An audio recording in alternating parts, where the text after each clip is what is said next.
जय हिंद दोस्तों। तो मैं हूं ऋतुराज कुमार सिन्हा और आप सभी का स्वागत है अपने बायोलॉजी क्लास ऋतु बायोलॉजी में। दोस्तों, आज हम जानेंगे परिवहन तंत्र के कुछ प्रश्नों के बारे में। तो आइए बारी बारी से हम लोग परिवहन तंत्र के कुछ प्रश्नों का डिटेल करते हैं। यहाँ कह रहा है कि इनमें से कौन सा रक्त समूह नहीं आ रहा है। तो नहीं आने वाले रक्त समूह में कौन आ रहा है? आपका बी नंबर ऑप्शन आ रहे हैं, मतलब कि ओ रक्त समूह आपका नहीं आएंगे। यदि पिता का रक्त ए हो और माता का रक्त ए बी हो, या उल्टा कर दिया जाए, माता का रक्त ए बी हो पिता का रक्त ए हो, तो भी क्या है, ओ रक्त समूह बच्चे में नहीं आएंगे। आपातकालीन पेसमेकर, पेसमेकर जानते थे कि ऐसे नोड को हम लोग क्या कहते थे? पेसमेकर। लेकिन यहां कहा रहा है आपातकालीन, मतलब कि जब पेसमेकर काम न करे तो उसके स्थान पर जो काम करेगा, तो इसको बताए थे हम लोग AV node. AV node atrial ventricular node, जो ऐसे नोड के काम न करने पर क्या करता है? एवी नोड क्या करता है? हार्ट को चलाने का काम करता है। यह कितना बार चलाता है हार्ट को प्रति मिनट? तो यह 40 से 60 बार हृदय को धड़का सकता है प्रति मिनट। अगला प्रश्न कह रहा है कि अपूर्ण दोहरा परिसंचरण। अपूर्ण मतलब हम मानव में दोहरा परिसंचरण पाया जाता है, लेकिन क्या है, एक कह रहा है अपूर्ण दोहरा परिसंचरण, मतलब जिसमें अशुद्ध और शुद्ध रक्त दोनों एक दूसरे से सेपरेट नहीं रहे, मतलब अशुद्ध और शुद्ध रक्त आपस में मिलता रहे, तो उसी को कहते हैं अपूर्ण दोहरा परिसंचरण। तो ऐसा दोहरा परिसंचरण केवल मेढक में पाए जाते हैं। मेढक में क्या होते हैं? दो अलिंद होते हैं, लेकिन निलय एक ही होते हैं, और वह निलय एक दूसरे से आपस में डिस्ट्रीब्यूट नहीं रहते हैं, दोनों आपस में मिले रहते हैं। एकहरी परिसंचरण किस में पाया जाता है? एकहरी परिसंचरण मतलब एक ही बार हृदय में ब्लड आया और निकल गया, दोबारा हार्ट में रक्त नहीं आया।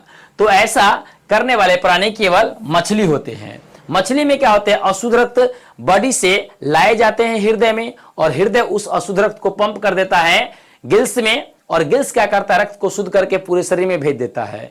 वह फिर से शुद्ध होने के लिए हृदय में नहीं आता है। मतलब रक्त पूरा सर्किल पूरा करने के लिए हृदय का केवल एक बार चक्कर लगाता है, इसीलिए उसे कहते हैं एकहरी परिसंचरण, और वह पाया जाता है मछली में। कार्बोक्सी हीमोग्लोबिन में क्या होता है? तो कार्बोक्सी हीमोग्लोबिन में ऑक्सीजन प्लस HB नहीं, ये ऑक्सी हीमोग्लोबिन होता है। यहां करा CO नहीं, CO नहीं, यहां CO2 करना होगा, है ना। तो CO2 प्लस HB है ना, यहाँ है A और B दोनों, और यहाँ है CO प्लस HB नहीं, CO मतलब कार्बन मोनोऑक्साइड, यहाँ CO2 मतलब कार्बन डाइऑक्साइड। तो कार्बन डाइऑक्साइड और हीमोग्लोबिन का मिला हुआ रूप क्या कहलाता है? कार्बोक्सी हीमोग्लोबिन कहलाता है। मां के गर्भ में सबसे पहले किस अंग का निर्माण होता है? हम आप जानते हैं कि जब बच्चे मां के गर्भ में पल रहे होते हैं, तो उसमें क्या होता है? सबसे पहले गर्भावस्था के प्रथम माह में जब बच्चे का निर्माण हो रहे होते हैं, तो उसमें क्या होते हैं? सबसे पहले हृदय बनते हैं। इसलिए हृदय को सबसे बूढ़ा अंग भी कहा जाता है हृदय को। एंटीबॉडी का निर्माण किस रक्त कोशिका द्वारा होता है? तो हम आप जानते हैं कि एंटीबॉडी जो शरीर को रोग से लड़ने में मदद करे, तो उसका निर्माण होता है आपके WBC के सहायता से, व्हाइट ब्लड सेल्स के सहायता से एंटीबॉडी का निर्माण किया जाता है। लिम्फोसाइट RBC का कितना प्रतिशत होता है? लिम्फोसाइट WBC का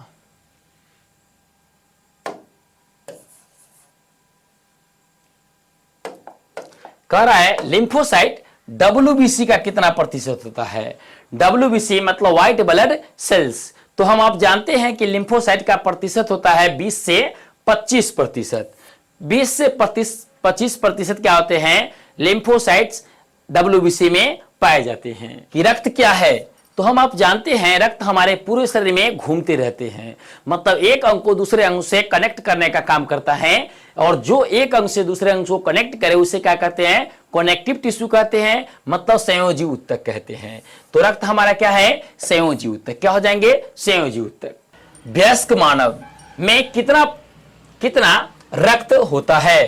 कितना रक्त होता है? यहां पर कुछ मिस्टेक है, तो यहां कितना रक्त होता है? तो हम आप जानते हैं वयस्क मानव के वजन का 7 से 8%, या सीधे कहा जाए तो 5 से 6 लीटर रक्त। इसे अगर वजन के हिसाब से निकाले तो वयस्क मानव के शरीर के कुल वजन का 7 से 8% क्या होते हैं? रक्त होते हैं उसके शरीर में, और अगर लीटर में देखा जाए तो 5 से 6 लीटर होते हैं। बिंबाणु का वैज्ञानिक नाम, तो हम आप जानते हैं बिंबाणु का वैज्ञानिक नाम क्या होते हैं? थ्रोम्बोसाइट्स होते हैं। यहाँ ल्यूकोसाइट मतलब ल्यूकोसाइट कह रहे हैं तो ल्यूकोसाइट WBC का होता है, एरिथ्रोसाइट्स कह रहा है तो वह RBC का होता है। लेकिन यहां पर बिंबाणु का पूछ रहा है तो बिंबाणु का क्या हो जाएंगे? थ्रोम्बोसाइट्स। रक्त का थक्का बनने में कौन सहायता करता है? तो हम आप जानते हैं कि रक्त का थक्का बनने के लिए फाइब्रोजिनन हार्मोन जिम्मेदार होते हैं। तो यहाँ क्या है? फाइब्रोनोजन है ना। तो फाइब्रोनोजन क्या होगा? आपको रक्त को थक्का बनने में मदद करता है। प्लाज्मा संपूर्ण रक्त का कितना प्रतिशत होता है?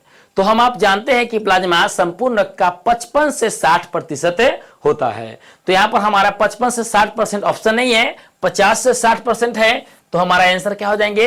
50 से 60%। दो भिन्न भिन्न रक्त समूह वाले व्यक्ति का रक्त का आपस में चिपकना।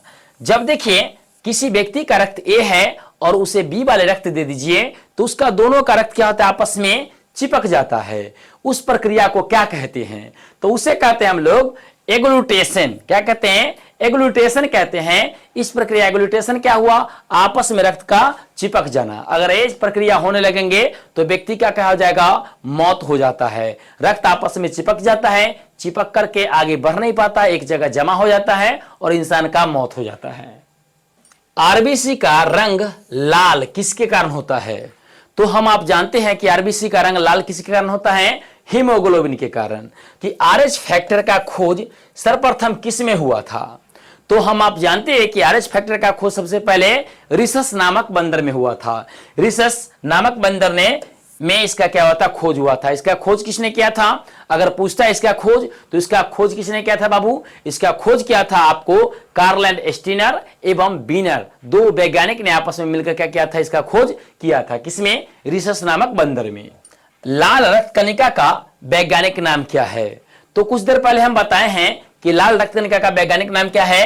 एरिथ्रोसाइट्स होता है। थ्रोम्बोसाइट्स किसका है? बिंबाणु का होता है ना। और यहाँ ल्यूकोसाइट्स किसका होते हैं? यह WBC का होता है। सर्वदाता रक्त समूह किसे कहते हैं? तो जो सभी को रक्त दे देवे उसी को क्या कहते हैं? सर्वदाता कहते हैं। तो यहाँ सर्वदाता रक्त समूह क्या हो जाएंगे? ओ रक्त समूह क्या होते हैं? आपका सर्वदाता होते हैं। शरीर का सिपाही, सिपाही कहिए या आर्मी कहिए या रखवाला कहिए या चौकीदार कहिए, किसे कहा जाता है? तो वो होता है आपका WBC। क्यों भाई? तो WBC हमारे शरीर को रोगाणु से बचाता है, रोग से लड़ने में मदद करता है, इसीलिए इसे शरीर का सिपाही या आर्मी या चौकीदार कहा जाता है।